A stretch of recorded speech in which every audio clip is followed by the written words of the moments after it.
Hello, and welcome back to Homework Hustle, the podcast which helps parents raise smart kids while maintaining their sanity. I'm Shubhada, the founder of Brainology, and I'm Sheetal, the co-founder of Brainology. And we are here today with a very interesting topic: how to say no to your child. A dilemma that every parent faces. On one hand, is it about discipline? Is it about entitlement?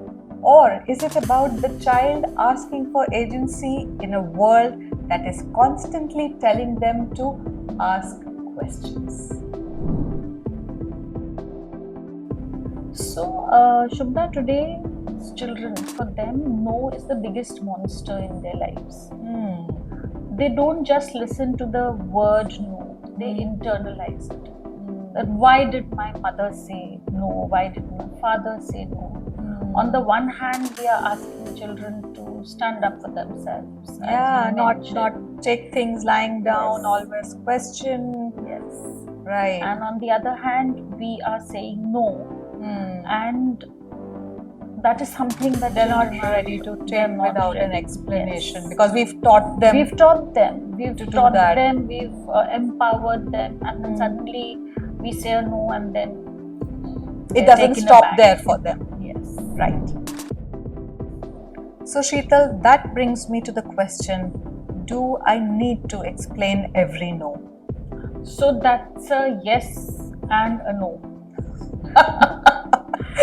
Pun intended. No. Yes, that's a yes and a no, because when we are not giving them an explanation, I'm not saying that every time you need to be standing in the Katgara and explaining yourself, but if I'm not giving them a plausible explanation when they are asking for it, then children feel as though we are not listening to them. So if we say a no, you get a retort back, no, but why no? It comes to that. Yes. When it comes to that, then you do need to give an explanation, and you can't say that I will not give every answer and I will not explain every. That will put the child on the offensive. War path. Yeah. So you have to take a judicious balance. Perhaps some no's you just have to accept, and I'm assuming those are about safety, about health concerns. Choose your battles. Choose your battles. Right. Choose what you want. There are some clear no's. Correct. Can I have an ice cream today? Yes, no, it really doesn't matter. Can I drink and drive? That's a clear no. And no explanation required.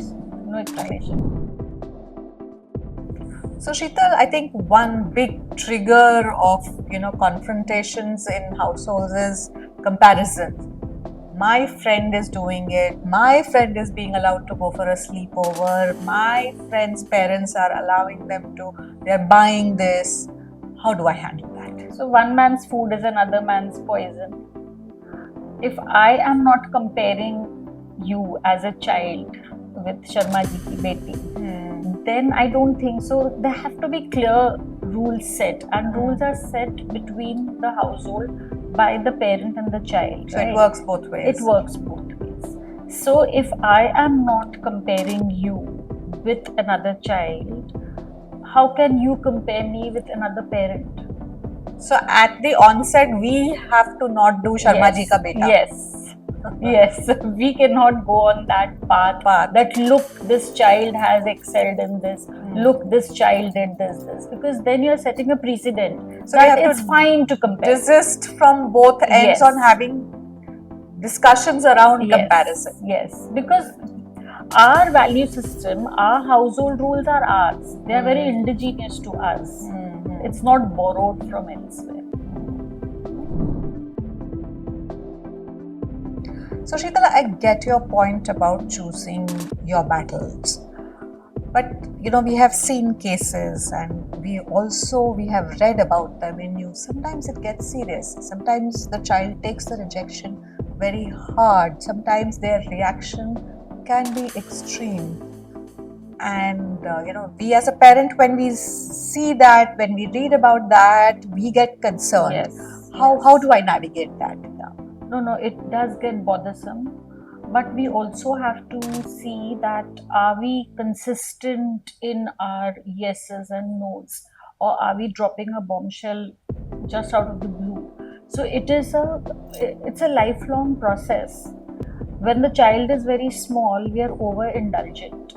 And then all of a sudden we realize, oh, my child is 10 years old now, I have to say a no. It doesn't work like that. There has to be a pattern to it. There has to be consistency. There have to be certain non-negotiable rules that we have set down. Right? So it's not a big surprise to the child Yes. suddenly. So the child knows that this is one question I can't even ask my parent because it's non-negotiable. Right? And same goes for the parent as well. So keep the channel of communication open, be consistent, don't get into your own mood swings that today I'm in a happy mood, so I will say a yes, despite the fact that yesterday I said a no for something. Then the child starts taking chances with you. So it's about constant Yes. dialogue or discussion around the subject, and they have been exposed to what is not acceptable or consistently over a period of time. Exactly. Right. So summing up, Sheetal, don't overuse the nose, don't underuse it. So choose your battles, give context, give explanation where it may be required. The big nose should be a part of constant dialogue. There should be no surprises, and be consistent in your dealings with them. Am I right? Absolutely. Right. Another thing that I would like to point out is that while we are saying no, we also need to teach the child to say no. To say no. We wouldn't want the child to be a people pleaser either. So we have to empower. Yeah. So that brings us to the end of this episode, parents. Thank you so much, Sheetal. Another wonderful session. If you like this episode, do subscribe to our channel, Homework Hustle. Follow us on our Instagram page, Brainology1, and please go and buy this book, A Kid's Guide to Money. There are 10 enchanting stories in here. Equip your library, gift to your friends and family as well. So, goodbye, parents. Keep hustling.